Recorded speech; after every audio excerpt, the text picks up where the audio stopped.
महाराष्ट्र की राजनीति में इन दिनों काफी हलचल देखने को मिल रही है।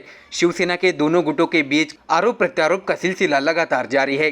पूर्व मुख्यमंत्री उद्धव ठाकरे की मुंब्रा स्थित शाखा में जाने का शिंदे गुट ने विरोध किया था और मुख्यमंत्री एकनाथ शिंदे ने भी इस पर चुटकी ली थी। इस मामले पर संजय राउत ने सोमवार को मुख्यमंत्री एकनाथ शिंदे के अंतर्वस्त्र का जिक्र करते हुए की आलोचना की है।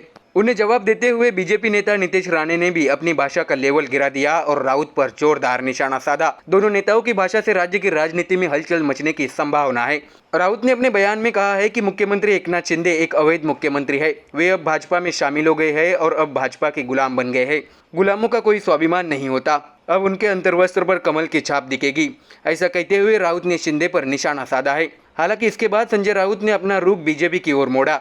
उन्होंने कहा, भाजपा की नीति बांटो और राज करो की है और उनका सपना शिवसेना को खत्म करना है। उन्होंने हमारे लोगों को तोड़ा है और यह सरकार बनाई है। उन्होंने ही मराठी लोगों को विभाजित किया और अब उन्हें हमारे खिलाफ खड़ा किया जा रहा है। ऐसा संजय राउत ने बीजेपी पर बड़ा आरोप लगाया है। हालांकि राउत के इस बयान का जवाब बीजेपी के फायर ब्रांड नेता नीतीश राणे ने भी अपनी भाषा में दिया। संजय राउत की आलोचना का जवाब देते हुए बीजेपी विधायक नीतीश राणे भी अपनी मर्यादा छोड़ते हुए पलटवार किया है। राणे ने कहा कि संजय राउत को महाराष्ट्र के मुख्यमंत्री के बारे में अभद्र भाषा का इस्तेमाल करने में शर्म नहीं आती।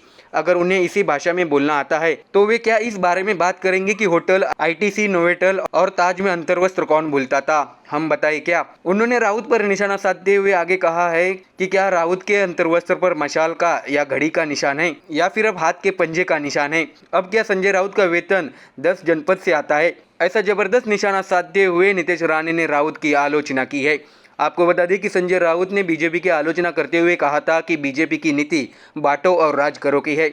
उन्हें जवाब देते हुए नीतीश राणे ने कहा, शिवसेना छोड़ने पर राज ठाकरे ने संजय राउत की कार क्यों तोड़ी, ये राउत बताए। ये वो संजय राउत है जिन्होंने ठाकरे और पवार के घर में चालें चली है और अब आदित्य और तेजस ठाकरे के बीच झगड़ा कराने का काम कौन कर रहा है। राणे ने यह भी चेतावनी दी कि अगर जनता को इस बारे में बताया गया तो संजय राउत को कोई खड़ा नहीं करेगा। तो देखा आपने, संजय राउत बनाम नीतीश राणे का झगड़ा महाराष्ट्र की सियासत में नई हलचल पैदा कर रहा है। ऐसे में देखना होगा कि महाराष्ट्र की राजनीति में और अब क्या नया देखने को मिलता है। Bureau report, MDR news.